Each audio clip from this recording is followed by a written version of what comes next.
Part 1. Innovative Perspectives on Learning. Chapter 1. Organizational Development Perspectives on Learning in Management and Organization. Ralph Grossman. Dimensions of Social Responsibility in Leadership and Management. Over the last 2 years I traveled to Mongolia a couple of times. Mongolia is a beautiful country, rich in soil resources and tradition.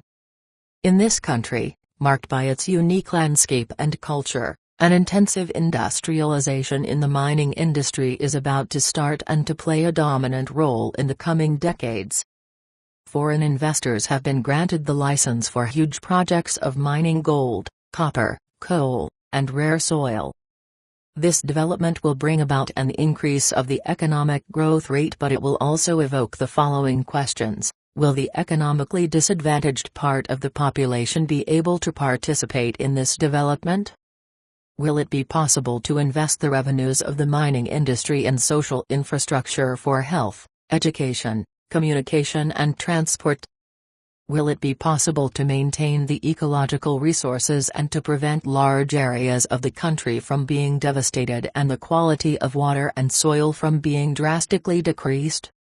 Will it be possible to reinforce a controlled structural development in small and medium-sized companies in order to manage the economic transfer from a nomad culture, of approximately 30% of the population in 2012, towards an industry and service-oriented society without provoking profound social conflicts? During the Mo Conference, December 2010, I was strongly struck by the impression of a natural disaster in the neighboring country Hungary. Due to a technical breakdown of an industrial plant, swaths of land had been drowned by toxic sludge and had caused enduring ecological damage. 2 months after the conference, the world was shaken by the catastrophe caused by the tsunami and the damaged nuclear power station in Japan. We have witnessed the existential threat caused by the highly risky technology of nuclear energy in combination with a natural catastrophe. At the time around the conference, Austria and Europe was confronted with the first phase of a drastic financial crisis, which turned out to threaten not only banking systems but eventually the economies of countries such as Ireland, Iceland, later also Greece, Portugal, Spain or also Italy and France. I noticed at that time that the grants that were to be covered by Austria in the crisis, between 600 and 900 million euro, would have been sufficient to eliminate the financial troubles in the field of education and science. At the beginning of the year 2012, the EU countries are discussing the increase of the funds for the protection of the European financial systems and its economies to 500 billion euros. Austria, my home country, is the 9th richest country in the world and the 5th richest in the European Union, Echt Factbook, 2010. At the same time, however, about 1 million Austrians out of 8.5 million inhabitants live on the poverty line and 500,000 in poverty, according to official statistics, Statistics Austria, EU Silk, 2008.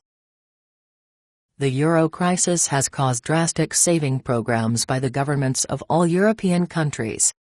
Enormous sums have to be allocated in order to rescue banks and the security of the financial system. These expenses will lead to a strong decrease of budgets for other areas such as health and social security, which will again lead to an aggravation of everyday life for all groups of society, particularly for the social classes with low income. The gap between rich and poor will also increase in the world's 9th richest country.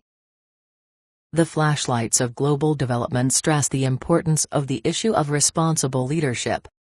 If they affect the society and the environment, the responsibility for such events and developments will be usually sought in politics. This is true only to a limited extent.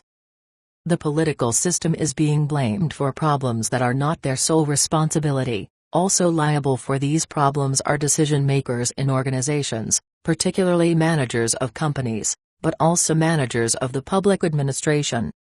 Politicians can try to set conditions for the actions of management, but do not determine them. Politics is in most societies no longer the organizing center, which dominates the other systems, instead it is a system among others.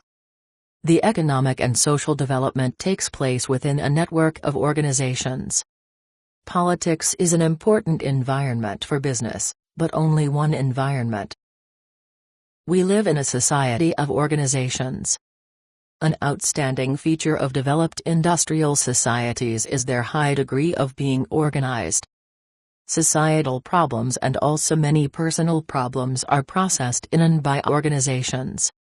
The last century, and particularly the last few decades, have been marked by a rapid differentiation of organizations and the huge emergence of new ones in all areas of society.